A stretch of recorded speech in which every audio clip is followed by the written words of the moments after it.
जगद्गुरु संत श्रेष्ठ तुकाराम महाराज निवृत्त मनानं पुन्हा प्रपंचात. इकडं आवलीने जीवाचा आकांत मांडला. 15 दिवस झाले कोठे गेलेत ते कळेना. टाकून बोलले खरे, पण ते बोलणं खरं मानायचं का? मीच मेली फटकळ तोंडाची. नको होतं असं जिव्हारी बोलायला. दुष्काळानं कहर केला होता. नव्हतं ते सारं संपून गेलं. काही काम करावं म्हटलं तरी कोणी त्यांना दारी उभं राहू देईना. त्यांनी तरी काय करायचं? का बोलली मी टाकून त्यांना? माझं चुकलं, मीच अपराधी. कधी नाही ते आता माझ्यावर रागावले, आणून निघून गेले. हाय रे दैवा, का मला दिलीस ही बुद्धी? आवली ऊर बडून घ्यायला लागली. ते पाहून कान्होबाचा जीव कळून आला. तो म्हणाला, वहिनी उगाच रागा करून घेऊ नका. दादा विरक्त झालाय. गेला असेल कुठं भजन करीत वारकऱ्यासंग. येईल थोड्याच दिवसात. का मीच शोधून आणू? भाऊजी ते सांगणार होते, जा कुठे बसतात तिथं तिथं जाऊन शोध घ्या आणि हुडकून आणा त्यांना. मी ते येईस तोवर अन्नाचा कण घेणार नाही की पाण्याचा घोट. लवकर जा आणि घेऊन या आपल्या थोरल्या भावाला. कान्होबानं तुकोबा जिथं जिथं राबत असे ती सारी स्थळ धुंडाळी, पण तुकोबा दिसेनात. तो हताश झाला. आता वहिनीला काय सांगायचं? इतक्यात कोणी एक मोळीविक्या दिसला. कुठून आलास रे? भामनाथाच्या डोंगरासनं. येता जाता कुठं दादा दिसला का माझा? कोण तुकोबा होय? तो तर भामनाथाच्या एका गुहेत बसला आहे ध्यान करीत. मी पाहिले त्याला, बोललो बी त्याच्याशी.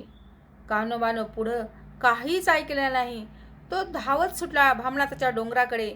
सारा डोंगर चढून वर गेला. देऊळ पाहिलं. भामनाथाचं अंग ओले दिसलं. त्यावरून कोणीतरी पाणी घालत असलं पाहिजे देवाला. दादाच असणार. मग गेला. कुठे वेड्यासारखा डोंगरावर शोध घेऊ लागला. तोच त्याला एका कपारीतून शब्द ऐकू आले. ये गे विठ्ठले विश्वजीवन कले, सुंदर घननिळे पांडुरंगे. ये गे विठ्ठले करुणा कल्लोळे, जीव कळवळे भेटावया. तुकाराम भजनात रंगून गेले होते. कान्होबा एका गुहेच्या तोंडाशी गेला. तो त्याला आपला दादा डोळ्यात अश्रू आणून विठ्ठलाला काकुळतीने विनवताना दिसला. त्यानं दादा म्हणून हाक दिली आणि अक्षरशः मिठी मारली. दादा, किती दिवस झाले तू दडी मारून बसला आहेस? तिकडं वहिनी काळजी करून आकांत मांडलाय. तुम्ही आल्याशिवाय अन्नाचा कण आणि पाण्याचा थेंब घेणार नाही.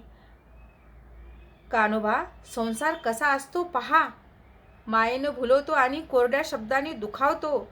आवलीचे फटकळ शब्द विषारी नव्हते हेच खरं, पण या मायेने भुलवणाऱ्या संसारात पुन्हा पडावंसं वाटत नाही गड्या. दादा, ते जाऊ दे. तू 15 दिवस झाले जेवण कुठं केलेस? मला माहिती नाही. मी तर 15 दिवस राहिलो ते मला कशाचंच भान राहिले नाही. दादा, आता चल घरी. वहिनी अगदी खंगून गेली आहे. चल, आता संसारात राहिलो काय नि संसार सोडून एकांतात राहिलो काय? एकच. विरक्तीनं माझं मन व्यापले. कुठेही गेलो तरी ती आता मला सोडणार नाही. जन्माची सोबतीन झाली आहे ती माझी. आवली डोळ्यात प्राण आणून वाट पाहत होती. कान्होबा तुकोबांना घेऊन आला. तिचे पंचप्राण डोळ्यात गोळा झाले.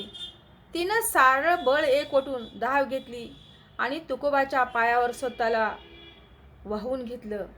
पश्चातापाच्या अश्रूने आपल्या पतीचे पवित्र पाय तिने प्रक्षाळले. स्फुंदत स्फुंदत विचारले, इतकं रागवायचं होतं का? मी कुठं रागवले तुझ्यावर? मग 15 दिवस झाले कुठे गेला होता? गेलो होतो देवाचा शोध घ्यायला. मग सापडला का तो? आवले, तुला देव हवासा वाटतो का कधी? हो की, नेहमीच वाटतो हवासा.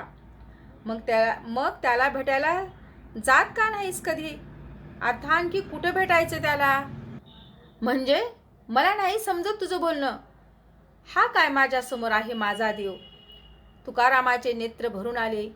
आवलीच्या बोलण्याने आवलीने पुन्हा त्यांचे पाय धरले. तुकोबाने आपल्या थरथरता हात तिच्या पाठीवरून फिरवला आणि म्हणाले, आवले, फार उशिरा सांगितलंस हे तू मला.